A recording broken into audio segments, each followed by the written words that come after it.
Hello and welcome to Tea Break Film Reviews. My name's Michelle and today I'm going to be reviewing Anna, directed by Luc Besson. Now you might be sick of Amazon recommending you this film, but hold your Prime subscription and hear me out.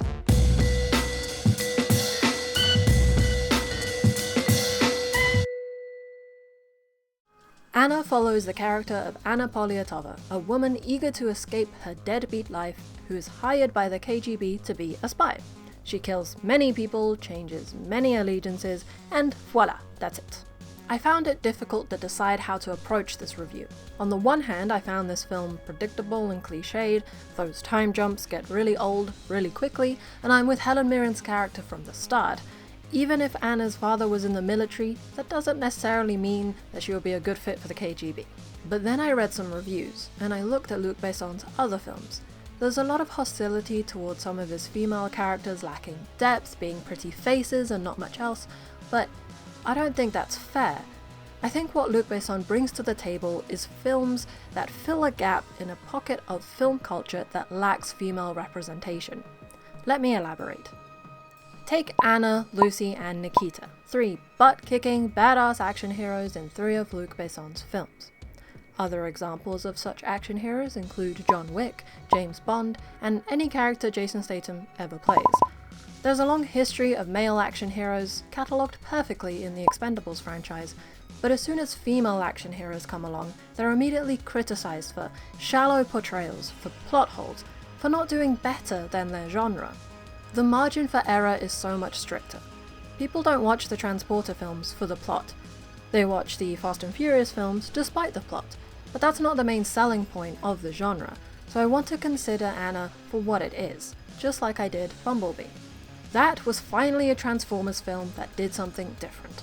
No one can convince me that Mark Wahlberg's acting is worthy of a franchise, but he got one, and each new installment was atrocious, but it made money. Anna is 100 times a more worthwhile watch, and yet it's not about to become a franchise. Okay, critically I'd say it doesn't deserve one, but neither did the aforementioned Transformers or Transporter films. It's not treated in the same way, and I guess that's because it just wouldn't sell as much, but it's very difficult to change a status quo if no one is investing in it. If we had more female-led action franchises, perhaps they'd become as big as the male ones, but the risk of flopping is too high, so that cycle just keeps repeating.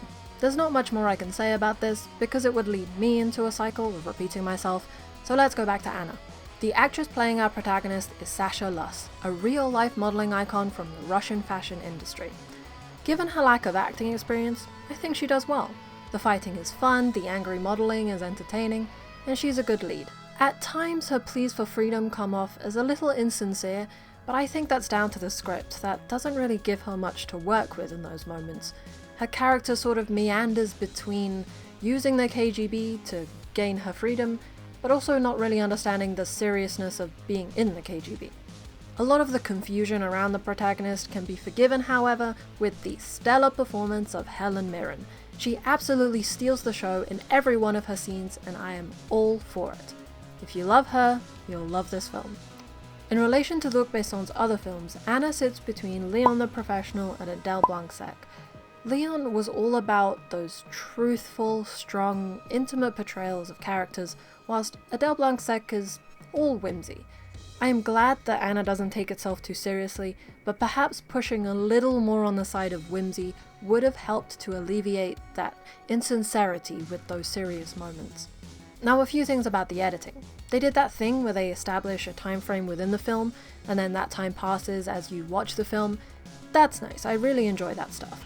On the other hand, those time jumps that I mentioned previously do progressively get more annoying and ruin the flow of the action. I think that some of the less important reveals could have been done without the use of those jumps, though progressively as the reveals became more interesting, I did become more accepting of the jumps. Where I think the film needs the most improvement is in the cinematography, production design, and even the score. There was nothing very memorable about these things, and I think a lot of the hype around the genre exists in the successful use of them. You think of the color palette and the camera movements of films like John Wick and Atomic Blonde, and they're so luxurious. So much attention is given in providing visual excitement even in the less exciting parts of those films. Particularly with Atomic Blonde, that 80s setting with the music was top-notch, super evocative, super fun, a great homage to the era, heightened to that level that I expect from an action film.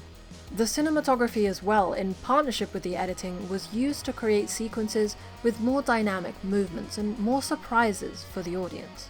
And that's a good way of seeing Anna overall, as an action film that has good groundwork but lacks those surprises, lacks the creativity to bring it up to the level of its competitors. And I know Luc Besson has the capabilities, I've seen it in his other films. At the same time, this film doesn't make the mistake of trying to be a serious drama like Red Sparrow, which has a very similar plot. It works well as an action film, and I think that if you enjoy the genre and/or Helen Mirren, then despite its flaws, Anna is a solid action film. Thank you for watching. Please like this video if you enjoyed it, subscribe and hit the bell icon if you want to see more videos, and comment with your thoughts on the topic. What action films do you enjoy that have a female lead? This has been T-Break Film Reviews, my name's Michelle, and I hope you have a great day.